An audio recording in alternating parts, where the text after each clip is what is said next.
Stepping away from the microphone. Good. It's even better if there are no questions. Uh-oh. Darn. Okay. So, what came first? The Bagby Street project or complete streets? The question was, what came first, the Bagby Street projects or the complete streets? Actually, we had been working on, Marlene can tell you, we had been kicking this around, and Ed has been talking about it for 4 years, I know. So we've been kicking this around, and it actually was very organic because Midtown went out on their own and came to us with this proposal, and we thought, wow, this is an opportunity to experiment, and we were really appreciative. And I'm going to let Matt add to that. This is a vision of the constituents of Midtown. Every project that we do, we try to involve the constituents as much as possible. We have a very media-savvy constituency in Midtown, so the requests and the surveys that we did let us know that this is the kind of streets that they want in Midtown and in the city of Houston, so we followed suit with that. And I should draw attention to the difference between a policy and the actual implementation. This is their plan, their design, Midtown's plan, Midtown's design. Our policy is to allow this kind of thing to happen in a context-sensitive way. Yes, ma'am. Not a member of the media, but always glad to see our super neighborhood president. Good afternoon. I love the Bagby Complete Streets project because it not only gave beauty, but it gave purpose.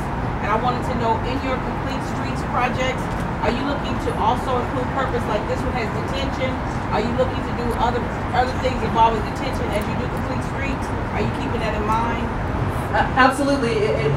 In order to be Complete Streets, it's not just about people who are on the surface, it's about what goes on underneath that street.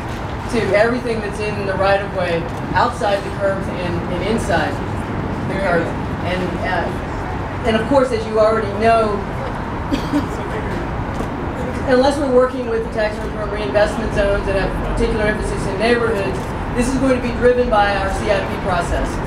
And the guiding principle of the CIP process in the near term is flood prevention. So drainage is going to be a significant piece of that. Thank you. Based on your surveys, what proportion of the community expressed support for this? Well, what happens is that we try to test all portions of the community, and pretty much the community that's affected by the drainage. This is a drainage project, really. In theory, it's a drainage project that's going to help drain downtown, Montrose, Fort Ward, and obviously Midtown. So doing that within that content, the majority of the community expressed that they wanted to see this kind of street happen in this particular community. Doing what is necessary in a way that enhances everything around it. Anyone else with a question? If not, they are very eager to give you some tours and actually get you down on the sidewalk and into the swales and to get the real experience. Correct? Other media who want to take a tour, you'll be going with Steven Spears from Design Workshop. He'll be guiding the tour for all of the media. Everyone else, if you'll just hang out, we'll get you out with either... No, Steven, I want you to come up here. Get you on the spot. Just give us 3 or 4 things, briefly,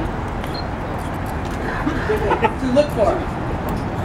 Well, certainly the rain gardens are a key feature from a stormwater point of view, not just the detention that we talked about earlier, but also water quality. One of the most significant things that we're able to accomplish is that in these rain gardens, 93% of the oil and grease coming off the roadway is cleansed and removed from water. 85% of the suspended solids that would pollute our rivers and bayous are taken out. 75% bacteria and 73% phosphorus. Prior to that, all of that was draining right into the bayou without any cleansing. And that, hands down, is the most important thing in the project. Thank you. Yeah, absolutely. Thanks again for everybody being here. Please go take a look at it. And also take some time to check out Scenic Houston's design manual and again, my favorite picture in here.